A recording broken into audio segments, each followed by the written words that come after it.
हरियाणा के गृह मंत्री अनिल विज अपनी सरकार से उखड़ गए हैं और नाराजगी में उन्होंने ऐलान कर दिया है कि वे ग्रीवेंस कमेटी की मीटिंगों में शामिल नहीं होंगे। अनिल विज इसमें हिसार की ग्रीवेंस कमेटी के चेयरमैन हैं और उन्होंने कह दिया है कि वे भविष्य में किसी भी मीटिंग में शामिल नहीं होंगे। अनिल विज ने सीएमओ को संदेश भेज दिया है कि उनके फैसलों के ऊपर कार्रवाई नहीं होती है, इसलिए ग्रीवेंस कमेटी की मीटिंगों में शामिल होने का औचित्य नहीं है। अनिल विज का यह मिजाज उखड़ना कोई नई बात नहीं है। पिछले 3 साल के दौरान आधा दर्जन मौकों पर अनिल विज साफ तौर पर अपनी नाराजगी जता चुके हैं और बता चुके हैं कि सरकार के फैसले उन्हें मंजूर नहीं हैं। अपनी इस सरकार को सवालों के घेरे में खड़े करने का अनिल विज का स्टाइल नया नहीं है। अनिल विज की ताज़ा नाराजगी इस बात को लेकर है कि 2 महीने पहले उन्होंने हिसार में 2 अफसरों को सस्पेंड करने का आदेश दिया था, लेकिन उनके आदेश पर कार्रवाई नहीं हुई। आपको बता दें, गृह मंत्री अनिल विज हिसार ग्रीवेंस कमेटी के प्रभारी हैं। उन्होंने 13 जनवरी की बैठक में लोगों की शिकायत पर झांसी के नायब तहसीलदार और सहायक रजिस्ट्रार को सस्पेंड करने के आदेश दिए थे। विज के ऑफिस ने सभी कार्रवाई पूरी की, लेकिन इन विभागों की ओर से इन अफसरों को सस्पेंड नहीं किया गया। इसी को लेकर विज ने मुख्य सचिव को चिट्ठी लिखकर नाराजगी जताई है कि अगर उनके फैसलों के ऊपर ही कार्रवाई नहीं होगी तो उनके मीटिंगों में शामिल होने का फ़ायदा क्या है। अनिल विज का यह कड़क मिजाज और बड़ी नाराजगी बता रही है कि वे तब तक मीटिंगों में शामिल नहीं होंगे, तब तक दोनों अफसरों को सस्पेंड नहीं किया जाएगा। इससे पहले भी अनिल विज ने कई मौक़ों पर सरकार के फैसलों पर और अपनी अनदेखी पर कड़ी नाराजगी जाहिर की है। इससे पहले सप्लाई एंड डिस्पोजल डिपार्टमेंट के डिप्टी डायरेक्टर मोहित कौशिक को HMCKL में अतिरिक्त चार्ज देने की फाइल चलाई गई थी। अनिल विज ने इस नियुक्ति को नहीं करने के आदेश दिए थे और साथ में ये लिखा था कि उनकी नियुक्ति के आदेश के लिए किसने मंजूरी दी यह बताया जाए। इसके बावजूद HMCKL के MD ने कौशिक की नियुक्ति के आदेश जारी कर दिए, साथ ही उन्हें GM का एक मोटा टेंडर का पद भी दे दिया। डिमांड एंड परचेज विंग और IT विंग का इंचार्ज भी बनाकर मोहित कौशिक पर खास मेहरबानी बरती गई, जिससे अनिल विज कड़े नाराज हो गए।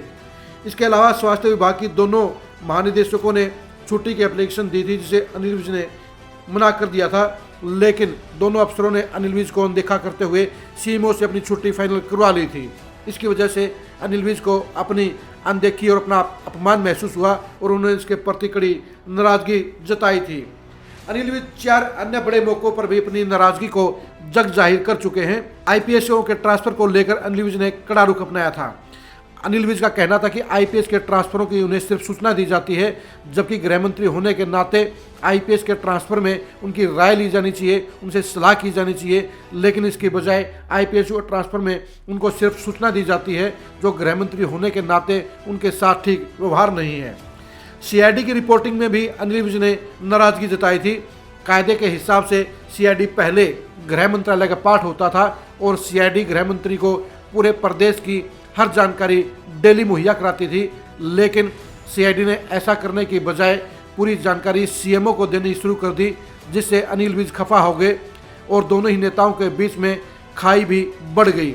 इसका तोड़ निकालते हुए मुख्यमंत्री मनोहर लाल खट्टर ने CID को गृह मंत्रालय से अलग कर दिया और CID की रिपोर्टिंग अनिल विज की बजाय CM ऑफिस को होने लगी। आज भी अनिल विज इस मामले को लेकर CM से खफा हैं। प्रदेश की बॉन्ड पॉलिसी को लेकर भी अनिल विज का रुख सरकार के अलग था। अनिल विज मेडिकल की शिक्षा में बॉन्ड प्रणाली के खिलाफ थे और उन्होंने इस फाइल पर साइन करने से मना कर दिया था, लेकिन CMO ने फाइल को दोबारा मंगाकर अनिच्छा के बावजूद अनिल विज से इसे साइन कराए थे।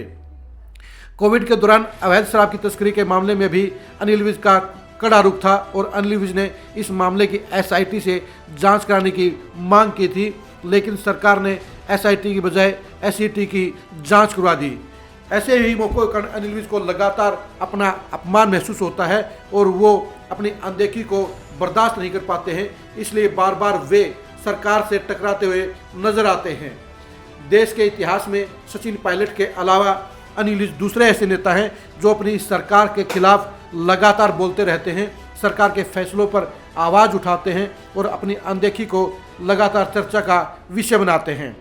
ऐसे में अनिल विज का ताज़ा नाराज़गी का प्रकरण भी खट्टर सरकार के लिए एक बड़ी परेशानी का सबब बन सकता है, क्योंकि अनिल विज का ग्रीवेंस कमेटी की मीटिंग में नहीं जाना एक गलत संदेश जाएगा। वैसे भी अगर मंत्री के आदेशों की पालना नहीं होगी तो ऐसे में सरकार के ऊपर ब्यूरोक्रेसी के हावी होने का संदेश जनता में जाएगा, जो बीजेपी सरकार के लिए किसी भी सूरत में अच्छा नहीं होगा।